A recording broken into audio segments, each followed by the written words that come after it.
Hi everyone, welcome to TAF IAS Academy. இன்னைக்கு நம்ம TNPSC Max PYQ சீரிஸ்ல Problems and Number 2024 ஓட last video, அதாவது இதோட Problems and Numbers டாபிக் 2024ல இந்த சம்ஸோட முடிஞ்சது. ஓகேங்களா? ரைட், வாங்க வீடியோக்குள்ள போலாம். First sum, reaching the place of meeting 20 minutes before 8:50 hours, Sunil found himself 30 minutes earlier than the man who came 40 minutes late. Full stop. What was the scheduled time of the meeting? இந்த கொஷினை இங்கிலீஷில் படிச்சிருந்தால் மட்டும்தான் பதில் சொல்லியிருக்க முடியும். தமிழில் படித்தா பதிலே சொல்ல முடியாது. பிகாஸ் கம்பேரிஷன் தப்பா, அதாவது டிரான்ஸ்லேஷனில் தப்பு இருக்குது. எப்படின்னா, கூட்டம் துவங்குவதற்கு 20 நிமிடம் முன்னமே சுனில் என்பவர் 8:50 மணிக்கு சென்றார். கூட்டம் துவங்குவதற்கு முன்னமே, reaching the place of meeting 20 minutes before 8:50, அதாவது 8:50க்கு 20 நிமிஷத்துக்கு முன்னமே. கூட்டம் துவங்குவதற்கு 20 நிமிஷம் முன்னமே இல்லை, 8:50ங்கிற டைமுக்கு 20 நிமிஷத்துக்கு முன்னாடி. அப்படின்னா 8:30 போயிருக்காரு. அதை தான் அந்த இதில் டிரான்ஸ்லேட் பண்ணியிருக்காங்க. அடுத்து, அங்கு கூட்டம் துவங்குவதற்கு 30 நிமிடம் முன்னரே வந்து விட்டதாக உணர்ந்தார். கிடையவே கிடையாது. அங்கே Sunil found himself 30 minutes earlier than the man who came 40 minutes late. இன்னொருத்தரை விட தான் 30 நிமிஷம் முன்னாடி, இன்னொருத்தரோட கம்பேர் பண்ணி 30 நிமிஷம் முன்னாடி வந்தால் உணர்ந்தார். ஆனால் இங்கே என்ன கொடுத்துருக்கேன், கூட்டம் துவங்குவதற்கு 30 நிமிடம் முன்னரே வந்து விட்டதாக உணர்ந்தாருன்னு கொடுத்துருக்கேன். தப்பு. அதாவது இன்னொருத்தர் வராருல்ல, அவரை விட 30 நிமிஷம் முன்னாடி வந்தால் உணர்ந்தாரே வழிய, கூட்டம் ஆரம்பிக்கிறது, மீட்டிங் ஆரம்பிக்கிறது 30 நிமிஷம் வந்ததாக உணர்ந்தவே இல்லை. இதெல்லாம் தப்பு தான். அடுத்து, ஒரு மனிதர் கூட்டத்திற்கு 40 நிமிடம் காலதாமதமாக வந்தார் அப்படி சொல்லிட்டு அப்படியே விட்டுட்டாங்க. 40 நிமிஷம் அப்படிலாம் இல்லை. பாரு, இவர் 30 நிமிஷம் முன்னாடியே வந்து உணர்றாருல, யாரை வச்சு, இன்னொருத்தர். அவர் என்ன பண்ணியிருக்காரு, ஹூ கேம் 40 minutes லேட். அந்த மீட்டிங்க்கு 40 நிமிஷம் லேட்டாக வந்தார்ல, அவரை கம்பேர் பண்ணுறப்ப இவர் 30 நிமிஷம் முன்னாடி வந்தார். அதுதான் இங்கிலீஷில் கொடுத்துருக்கேன். அதுதான் ஃபைனல். இதை மட்டும் படித்தா நிறைய பேர் பாவம் கஷ்டப்பட்டுருப்பாங்க. ஸோ அடுத்தது பாருங்கள், எனில் கூட்டம் துவங்க குறித்த நேரம் என்ன அப்படின்னு சொல்லி கேட்டிருக்காங்களா. ஸோ பாருங்கள், இங்கிலீஷ் கொஷின் தான் ஃபைனல், அதை வச்சு தான் சொல்லணும். தமிழ் கொஷின் தப்பு தான். ரைட், இப்போது 8:50ங்கிற டைமை விட 20 நிமிஷம் முன்னாடியே மீட்டிங் இருக்கிற இடத்துக்கு, மீட்டிங் நடக்கிற இடத்துக்கு சுனில் அப்படிங்கிறவர் போயிட்டார். அப்படின்னா 8:30 போயிருப்பாரா? 8:30 போயிருக்காரு. 8:50க்கு 20 நிமிஷம் முன்னாடியே போயிட்டார். ரைட்டா? அப்போ 8:50லேருந்து 20 நிமிஷம் முன்னாடினா 8:50லேருந்து 20 நிமிஷம் கழிச்சது. அப்போனா 8:30 போயிருக்காரு. அங்கே போனதுக்கப்புறம் ஒரு விஷயத்தை ஃபீல் பண்ணுறாரு. என்ன அப்படின்னா, இன்னொருத்தர் அந்த மீட்டிங் ஸ்டார்ட் பண்ணி 40 நிமிஷம் கழிச்சு வராரு இல்லையா, அவரை விட இவர் 30 நிமிஷம் முன்னாடியே போனதாக உணர்ந்தார். இவர் 30. அப்போது அந்த ரெண்டு டைம் கேப்புக்கு என்ன டிஃப்ரென்ஸ் பாருங்கள். ஒருத்தர் 40 நிமிஷம் லேட்டாக வராரு மீட்டிங்கு, அவரை விட இவர் 30 நிமிஷம் தான் முன்னாடி போயிருக்காருன்னா அப்போ இவரும் 10 நிமிஷம் லேட்டு தானே. நல்லா கவனிச்சுக்கோங்க, மீட்டிங்க்கு ஒருத்தர் 40 minutes லேட்டு. இவரை கம்பேர் பண்ணுறப்போ சுனில் 30 minutes இயர்லி, இவரை விட 30 minutes இயர்லி. யாரை விட? இந்த ஆளை விட. அப்படின்னா அவர் 40 minutes லேட்டு. இவரை விட தான் 30 நிமிஷம் முன்னாடி போயிருக்காரு. அப்போ இவரும் 10 நிமிஷம் லேட்டு தானே. மீட்டிங் போனது 8:30 மணிக்கு தான் இவர் போயிருக்காரு. அப்போ அதுலேருந்து 10 கழிச்சா, அப்போ மீட்டிங் எத்தனை மணிக்கு ஸ்டார்ட் பண்ணியிருக்காங்க? 8:20க்கு. 8:20க்கு இந்த மாதிரி போடலாம். இது ஒரு ஐடியா.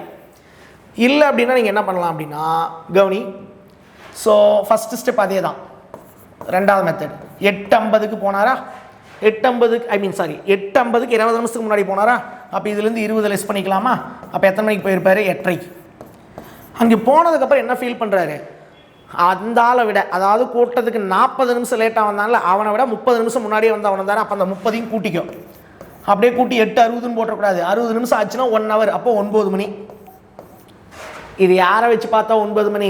அந்த மீட்டிங்கு 40 நிமிஷம் லேட்டாக வந்தான் பாரு, அவன் 9 மணிக்கு வந்திருக்கான். அவன் 40 நிமிஷம் லேட்டாக வந்தவன் 9 மணிக்கு வந்திருக்கான். அப்போனா 9 மணிக்கு தான் வந்தான். அவன் வர்றதுக்கு 40 நிமிஷத்துக்கு முன்னாடியே மீட்டிங் ஸ்டார்ட் ஆயிடுச்சுன்னா எத்தனை மணிக்கு ஸ்டார்ட் ஆகிருக்கும்? 8:20க்கு ஸ்டார்ட் ஆகிருக்கும். இப்படியும் போடலாம்.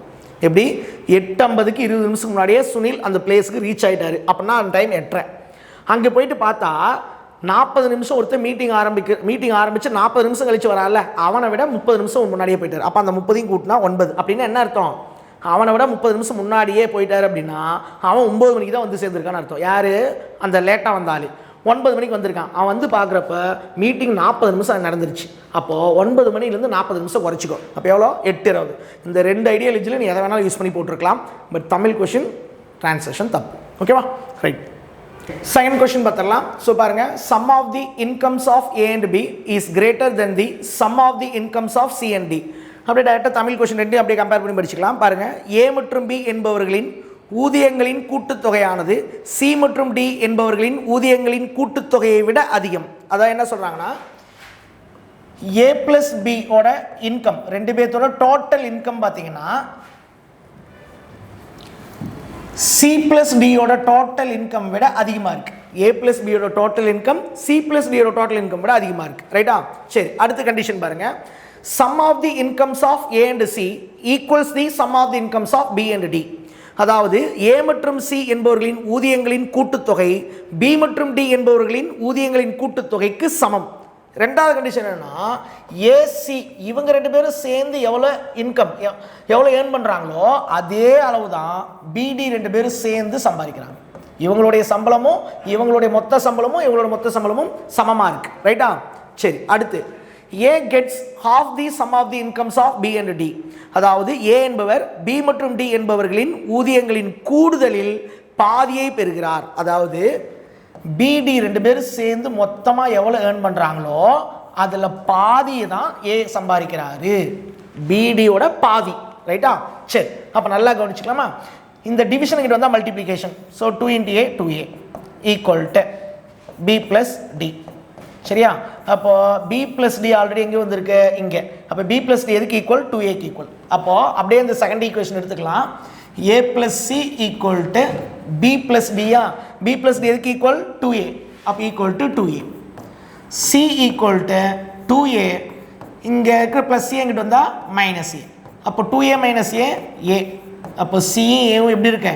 சமம். ரைட்டா? அப்படியே கொண்டு போய் ஃபஸ்ட் ஈக்குவேஷன் எடுத்துக்கோங்க. A + B greater than C + D. சரி, இதில் இப்போ நம்ம ஆல்ரெடி என்ன ஃபைன் பண்ணியிருக்கோம்னா சிஏவும் சமம். அப்போ சிக்கு பதிலாக ஏ போட்டுக்கலாமா? ரைட். இப்போ ஜஸ்ட்டு கம்பேர் பண்ணி இங்கே ஆன்சர் போட்டுடலாம். எப்படின்னா நல்லா கவனிங்க. ஏவோட சம்பளம் உதாரணத்துக்கு 10,000 ரூபா. அப்போ பி கூட எவ்வளோ ஆட் பண்ணுவாங்க? 10,000. டி கூட எவ்வளோ ஆட் பண்ணுவாங்க? 10,000. அப்போ ஏவால் அப் அண்ட் டவுன் வருமானம் வராது. ரைட்டா? ரெண்டு பக்கம் பேலன்ஸ் தான் ஆகும். அப்போது ஏவை நம்ம எடுத்துடலாம். ஏன்னா ஏவால் ரெண்டு பக்கமும் எந்த ஃப்ளக்சுவேஷன் ஏற்பட போகிறதில்ல, டிஃப்ரென்ஸே வராது. ரைட்?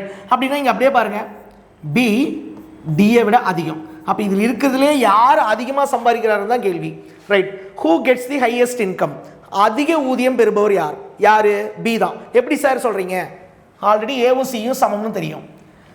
B + Dயில் பாதி, இவங்க ரெண்டு பேரும் சம்பாதிக்கல, பாதி தான் ஏவே. அப்படின்னா ஏவும் சியும் சமம்னா அப்போ அவரும் பாதி தான் சம்பாதிக்கிறான். அப்போ பிடி விட ரெண்டு பேருமே கம்மி. இங்கே இந்த இடத்துல என்ன தெரியுது? டியை விட பி தான் அதிகம் தெரியுது. அப்போது பி தான் இருக்கிறதுலே அதிகமான ஊதியம் வாங்குறாரு. ஓகேங்களா? ரைட். ஸோ இதோட 2024 அதாவது 2024 வருஷத்தில் கேட்ட ப்ராப்ளம்ஸ் ஆன் நம்பர்ஸில் எல்லா சம்மும் நம்ம பார்த்து முடிச்சாச்சு. ஸோ அடுத்த வீடியோவில் வேற ஒரு டாபிக் நம்ம பார்க்கலாம். So thank you.